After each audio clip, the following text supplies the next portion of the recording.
कन्या ध्यान किया है तो क्या बेटी को भूल जाऊं? शर्मा जी बहुत दिनों से बेटी को याद कर रहे थे। उसके ससुराल जाने के बाद घर सूना लगता था। पत्नी से बोले, बिटिया की बहुत याद आ रही है। मैं सोचता हूँ एक बार उससे मिल आऊं। पत्नी ने भी खुश होकर कहा, हाँ जरूर, एक बार उससे मिल आते तो दिल को तसल्ली होती। फिर वह सुबह की ट्रेन से बेटी के ससुराल गए। समधी जी ने उन्हें देखते ही खुश होकर कहा, आइए आइए बैठिए। आज बहुत दिनों के बाद आए। घर में सब लोग कैसे हैं?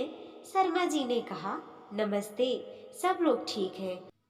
आप लोग कैसे हैं? बहू कनक को आवाज लगाते हुए वह बोले, बहू देखो, तुम्हारे पिता आए हैं। थोड़ी देर बाद कनक ने आकर पिताजी के पैर छुए। बहुत दिनों बाद पिताजी को देखकर उसकी आंखों में खुशी से आंसू आ गए। खुद को संभालते हुए उसने पिताजी से मायके का हाल चाल पूछा। फिर चाय नाश्ते का बंदोबस्त करने किचन में चली गई। पिताजी की आंखों से कनक की बदतर स्थिति छुप नहीं पाई। वह फटी हुई सूती की साड़ी में थी। बीमारी के कारण अत्यधिक दुबली लग रही थी। उसका चेहरा भी निस्तेज था और आंखें धसी हुई। सुंदर, स्वस्थ व हंसमुख बेटी का यह हाल देखकर शर्मा जी का कलेजा फटा जा रहा था। कितने नाजों से पाला था उन्होंने कनक को। वह पढ़ने में बहुत होशियार थी। पढ़ लिख कर वह प्रोफेसर बनना चाहती थी। उसने बीए ही तो किया था कि दीदी ने उसके लिए अच्छे घर और वर बताए। रवि एक होनहार इंजीनियर था। सबको कनक के लिए रवि ही योग्य वर लगा। रवि और उसके घर वालों को भी कनक बहुत अच्छी लगी। फिर चटमंगनी और पट ब्याह हो गया। शादी के बाद बहुत कम ही कनक को मायके आने को मिलता। रवि की पोस्टिंग दूसरे शहर में थी। वहाँ रवि अकेला रहता था। कनक ससुराल में रहती थी। रवि कभी कभी उसके पास आता था। ठीक है, कनक ससुराल में थी। वह दिन भर यहाँ तक कि बीमारी में भी घर के काम कर रही थी। तो क्या ससुराल वालों का इतना भी फर्ज नहीं है कि उस मासूम सी बच्ची का भी ख्याल रखे? शर्मा जी इन्हीं सोच में डूबे थे कि कनक नाश्ता और चाय लेकर आई। समधी जी ने चाय का कप और नाश्ते का प्लेट उनकी ओर बढ़ाते हुए कहा, कहाँ खो गए हैं आप? यात्रा से बहुत थकान हो रही होगी। लीजिए, चाय के साथ नाश्ता भी कीजिए, थोड़ा आराम मिलेगा। व्यथिति मन से शर्मा जी ने चाय पीते हुए कहा, समधी जी, कुछ दिनों के लिए कनक को मायके जाने की आज्ञा दे देते तो अच्छा होता। समधी जी ने तुरंत कड़क आवाज में कहा, नहीं, कनक अभी कहीं नहीं जाएगी। शादी के बाद ससुराल ही उसका घर है। यही गृहस्थी उसे संभालनी है। अब मायके का मोह उसे त्यागना होगा। आज बेटी का पिता सबसे लाचार लग रहा था। उन्होंने कनक को बुलाकर आशीर्वाद भरा हाथ उसके सिर पर रख दिया और वापस जाने की इजाजत मांगी। कनक भी बेबस थी। जाते जाते पिता और बेटी दोनों रो रहे थे, पर आंसुओं को छिपाने की असफल कोशिश भी कर रहे थे। कनक के घर से निकलकर वह एक पार्क में जाकर बैठ गए।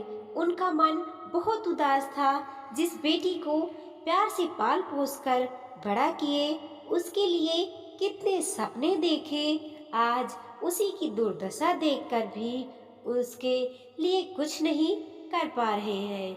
उसे उसके भाग्य भरोसे ही छोड़कर चले आए। आज एक पिता बेबस है। पक्षी और जानवर भी अपने बच्चों को बचाने के लिए अपनी जान लगा देते हैं, पर वह समाज के बनाए नियमों के आगे नतमस्तक होकर कुछ नहीं कर पा रहे हैं। वह कन्यादान का रस्म किए थे, पर बेटी को दिल से नहीं निकाल पा रहे थे।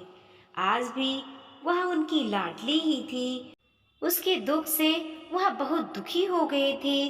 पिता के बेचैन मन ने एक फैसला लिया और उसके कदम पर बस ही कनक के घर की तरफ बढ़ गए। शर्मा जी को लौट आया देख सभी अचंभित थे। उन्होंने एक गिलास पानी मांगा। पानी पीकर वह बोलने लगे, समधी जी और समधन जी, आप दोनों मुझसे उम्र और अनुभव दोनों में बड़े हैं। आपके सामने छोटा मुंह बड़ी बात होगी, फिर भी मैं आप लोगों से कुछ कहना चाहता हूँ।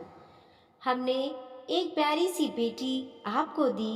आपने उसे बहू तो माना, पर इंसान नहीं।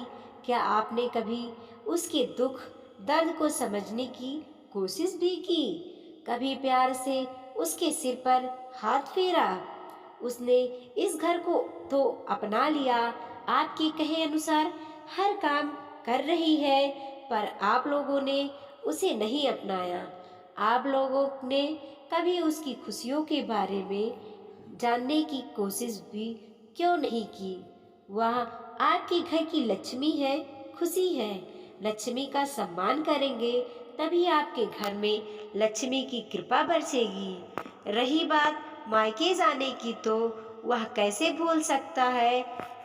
मायके में लड़की का बचपन और लड़पना बीता है। वहाँ उसकी अनगिनत यादें हैं। जड़ तो वही है, जड़ से काट कर वह कैसे जी पाएगी? कुंबला ही जाएगी। इसीलिए मायके का वो कभी नहीं छूटता है। विश्वास न हो तो आप समधन जी से ही पूछ लीजिए, क्या वह मायके को भूल पाई है?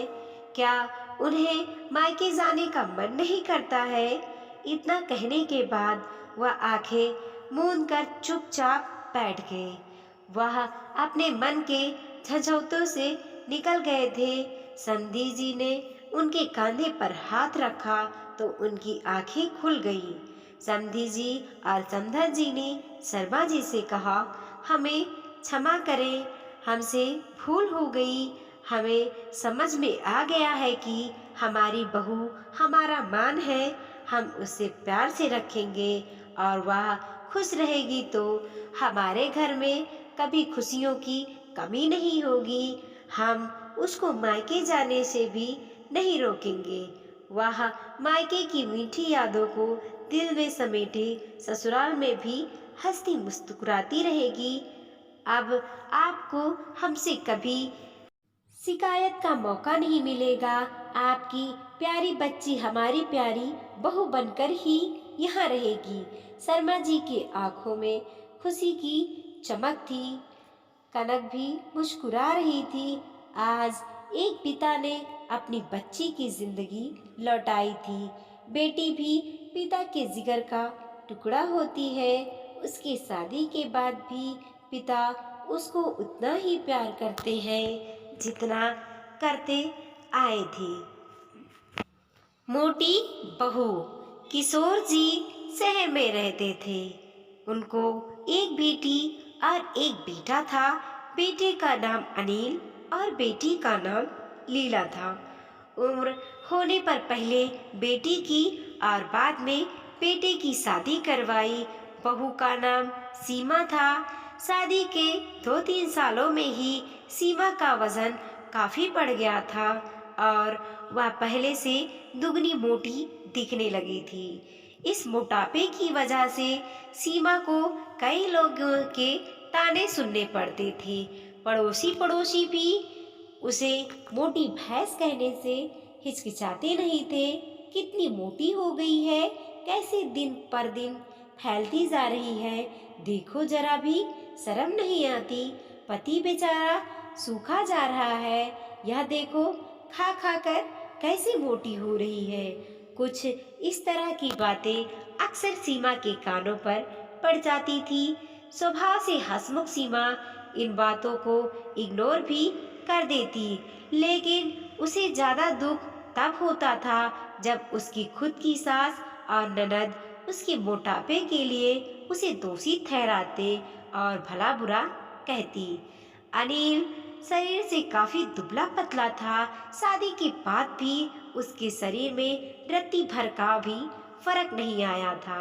हालांकि सीमा मोटी होती जा रही थी, उसमें उसका कोई भी दोष नहीं था, बल्कि सीमा तो अनिल से भी कम खाना खाती और दिन भर घर के सारे काम करती रहती थी। अपने मोटापे की वजह से चाहे किसी काम में कितनी भी दिक्कत हो, सीमा उस काम को कभी अधूरा नहीं छोड़ती थी। उसने घरेलू नुस्खे और कई तरह के उपाय करके अपना मोटापा कम करने की कोशिश की थी, लेकिन शायद उसके शरीर के हार्मोन्स ही थे जो उसे मोटा बनाए रखे थे। अनिल को उसके मोटापे से कोई दिक्कत नहीं, वह तो बेचारा अपने बिजनेस को संभालने में व्यस्त रहता था। उसकी माँ और बहन हमेशा इस वजह से सीमा को कुछ न कुछ सुनाते रहते थे और सीमा काफी रोया करती थी। सीमा जब भी मौका मिलता अपने पति से इस बारे में बात करती थी और कहती थी कि अपनी मम्मी और बहन को समझाओ, मैं मोटी हूँ, उसमें मेरा क्या दोष। पूरी दुनिया मुझे कुछ भी कहे, मुझे फर्क नहीं पड़ता, लेकिन जब मेरे अपने ही मुझे भला बुरा कहते हैं तो मुझे काफी दुख होता है। ऐसे ही दिन बीते चले गए। एक दिन सीमा की सास ताजी हवा लेने के लिए जब टेरेस पर गई हुई थी, तब वापस लौटते समय उनका पैर फिसला और सीढ़ियों से वह गिर गई। भाग्य से वह बच गई, लेकिन उनके पैर में बड़ा फ्रैक्चर आया। उनको अब एक जगह से दूसरी जगह जाने में काफी दिक्कत होने लगी। बिना किसी के सहारे के वह ऐसा कर ही नहीं पा रही थी। जिस मोटी बहू को रोजाना ताने मारती थी, आज वही बहू उनका हर काम कर रही थी और उन्हें एक जगह से दूसरी जगह ले जा रही थी। उनका खुद का वजन भी 75 किलो था, जो उनके बेटे अनिल के लिए भी उठा पाना संभव नहीं था। उनको विचार आया कि बहू शरीर से भरी पूरी नहीं होती तो आज उनका क्या होता। सीमा की सास को सीमा के साथ किए हुए अपने बुरे बर्ताव के लिए पछतावा होने लगा। उन्होंने एक दिन मौका देखकर इस बात के लिए सीमा से हाथ जोड़कर माफी मांगी। सीमा ने कहा, अरे माँ, आप माफी क्यों मांग रही हैं? आप मुझे समझने लगी, मेरे लिए इतना ही बहुत है। उस दिन के बाद सीमा के सास ने कभी भी उसे उसकी मोटापे की वजह से एक शब्द भी नहीं बोला, बल्कि तो उन लोगों से लड़ जाती जो सीमा को मोटी कहकर उसकी बुराई करते थे। सीमा की ननद भी इस घटना के बाद उसे इस विषय पर कुछ भी ना कह सकी। खुशमिजाजी सीमा अब पहले की तरह ही सब कुछ भुलाकर खुश रहने लगी। दोस्तों, हमारे समाज में, हमारे आसपास आपको ऐसे कई लोग मिल जाएंगे जो दूसरों को उनके शरीर की बनावटे के हिसाब से गलत नाम देते हैं या उन्हें नीचा समझते हैं। किसी की हाइट कम है तो नाटा, किसी का रंग काला है तो कालिया, कोई हेल्दी है तो मोटा, किसी के बाल कम है तो टकला। हमें ऐसी सोच को पूरी तरह खत्म करना होगा और यह समझना होगा कि बाहरी स्वरूप ज़्यादा मायने नहीं रखता। मायने रखता है भीतरी खूबसूरती, स्वभाव और विचार। वीडियो पसंद आया हो तो लाइक कीजिए, कमेंट कीजिए और अपने दोस्तों के साथ ज़रूर शेयर कीजिए। चैनल पे नए हैं तो प्लीज़ सब्सक्राइब कीजिए।